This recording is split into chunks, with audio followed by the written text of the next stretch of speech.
¿Cómo están estudiantes? Tengan ustedes un excelente día. El tema de hoy es la evolución y nuestro objetivo es analizar los procesos y cambios evolutivos en los seres vivos como efecto de la selección natural y de eventos geológicos a través de la descripción de evidencias, es decir, registros fósiles, deriva continental y la extinción masiva de las especies.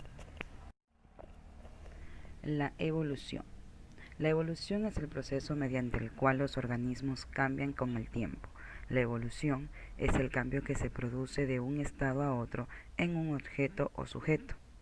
Como producto de un proceso de transformación progresiva, puede referirse a cambios genéticos en una especie, al desarrollo de una persona, sea esto biológico o cualitativo, a la progresión de etapas históricas o a las fases de una situación o a la transformación de un objeto y de la naturaleza en general.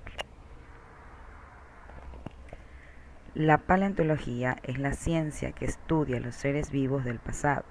Estos han ido diversificándose desde su aparición, como atestiguan los fósiles. La característica que mejor identifica a la Tierra es la existencia de la vida. Primeros seres vivos. Los restos fósiles más antiguos son los estromatolitos, fabricados por microorganismos de hace 3.500 millones de años. Probablemente los primeros seres vivos fueron similares a las bacterias, es decir, células procariotas. La evolución de estos microorganismos debió ser lenta, pues los primeros restos de células eucariotas más avanzadas datan de hace 2.100 millones de años. Los organismos de Ediacara, es decir, básicamente es un lugar donde se encuentran yacimientos, donde existen restos arqueológicos. Surgen a finales del periodo proterozoico, el último periodo de la era precámbrica. Según los paleontólogos, estos organismos fueron desplazados por las nuevas formas de vida que aparecieron en el Cámbrico, de modo que a inicios de este periodo la fauna de Ediacara se extinguió totalmente. Durante la era precámbrica, la vida estuvo limitado a ambientes acuáticos y era básicamente unicelular.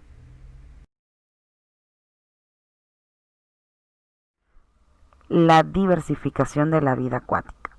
A lo largo de la era precámbrica, microorganismos fotosintéticos y algas liberaron grandes cantidades de oxígeno, transformando así la atmósfera terrestre. Hace unos 600 millones de años se produjo un aumento considerable en la cantidad de ese gas. Esta parece ser la causa que propició la evolución y relativamente poco tiempo de una gran cantidad de animales invertebrados que cubrieron su cuerpo con conchas y caparazones. Fue la llamada explosión cámbrica que marca el final de la era precámbrica y el inicio de la era paleozoica. Durante la era paleozoica se diversificó la vida en el agua. Un grupo animal que alcanzó una gran expansión fueron los tribaliotes, artrópodos que tenían un caparazón formado por 3 lóbulos. También se expandieron los equinodermos, como los lirios de mar, los moluscos, como los caracoles marinos, los corales, que formaron arrecifes.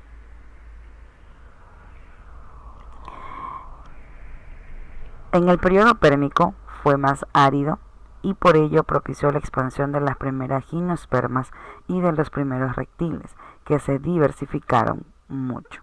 En el Pérmico se desarrolló el grupo que conduciría a la aparición de los mamíferos. En el Pérmico, en cambio, se produjo la extinción en masa más grande de la historia de la Tierra. Grupos enteros desaparecieron por completo, y esto llevó a los geólogos a marcar en esta fecha el final de la era paleozoica. Ya en la era mesozoica, durante el Triásico y el Jurásico, predominaron bosques de helechos y gimnospermas similares a las coníferas. Los dinosaurios, cocodrilos y los mamíferos aparecieron en el Triásico. Aunque vivieran en momentos cercanos, Los dinosaurios fueron los animales dominantes en el medio terrestre durante toda la era mesozoica, mientras que los mamíferos fueron más escasos. Hubieron también reptiles que desarrollaron el vuelo. Durante el Cretácico evolucionaron las angiospermas, es decir, las plantas con flores, lo que favoreció la evolución de ciertos insectos. Al final del Cretácico se produjo una nueva extinción global que acabó con los dinosaurios y muchos otros reptiles. En la era mesozoica los mamíferos se diversificaron y se erigieron como el grupo animal dominante. Durante el Paleógeno se desarrollaron todos los grupos de mamíferos actuales, aunque algunos, como los primates, ya existían en el Cretácico. Por primera vez se extendieron los ecosistemas herbáceos, como praderas, estepas y sabanas. Los homínidos aparecieron en el Neógeno. Durante el Cuaternario, tanto la fauna como la flora eran muy similares a las actuales. Bien, ¿cómo entonces está dividido esta evolución de la Tierra? Primero en eras. Entonces, esta era se divide en periodos. En este caso, la era paleozoica se divide en el Cámbrico, Ordovícico, Silúrico, Devónico, Carbonífero y Pérmico.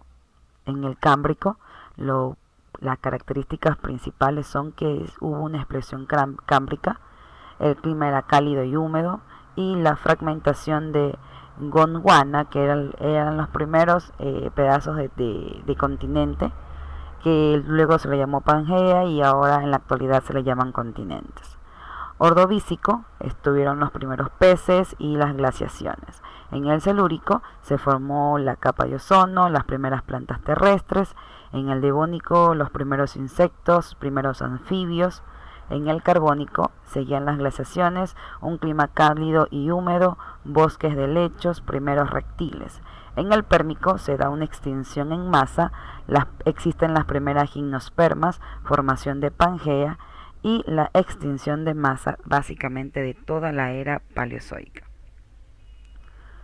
Luego tenemos la era mesozoica, que está compuesta por 3 periodos, el Triásico, Jurásico y el Cretácico. En el Triásico se dan los primeros mamíferos y la fragmentación de Pangea. Jurásico, expansión de los dinosaurios y primeras aves. En el Cretácico, clima cálido y húmedo, las primeras angiospermas, es decir, la evolución de las plantas con flores, y los primeros primates. Aquí, en esta era, se da la extinción definitiva de los dinosaurios. Y por último tenemos la era cenozoica, que está dividida en 2 periodos, el Paleógeno y el Neógeno. En el Paleógeno se da la expansión de los mamíferos y el clima es cálido y húmedo. Cabe indicar que aquí, ya en la era cenozoica, los mamíferos predominan. En el Neógeno ya existen los continentes actuales, fragmentados, y los primeros homínidos, es decir, los primeros indicios de seres humanos. Y por último tenemos el Cuaternario, que es una época donde ya aparece el Homo sapiens como tal, el ser humano. Bien, nosotros en el libro vamos a estar trabajando en las páginas 54, 55, 56 y también 57. También ustedes aquí vamos a ver un poco más acerca de las evidencias de la evolución de la Tierra, ¿no? Pero básicamente conocemos a la historia biológica de la Tierra gracias a los fósiles. Un fósil es un conjunto de restos del cuerpo o la actividad de un ser vivo que ha quedado preservado en las rocas. La fosilización es un proceso más bien excepcional. Los fósiles son abundantes porque la historia de la Tierra es larga, pero constituyen una minoría extrema de los individuos que han vivido. Para que los restos de un ser vivo se fosilicen, se debe cumplir una serie de condiciones. Primero, los restos de los organismos deben sufrir un enterramiento rápido en una capa de sedimento, preferentemente de grano fino. Dicha capa de sedimento tiene que estar empapada de agua y que lleve disueltos muchos minerales que puedan precipitar en el espacio liberado por la materia orgánica que se descompone de este organismo. Estas condiciones se han de mantener estables durante muchos tiempos, muchos periodos por decirlo así.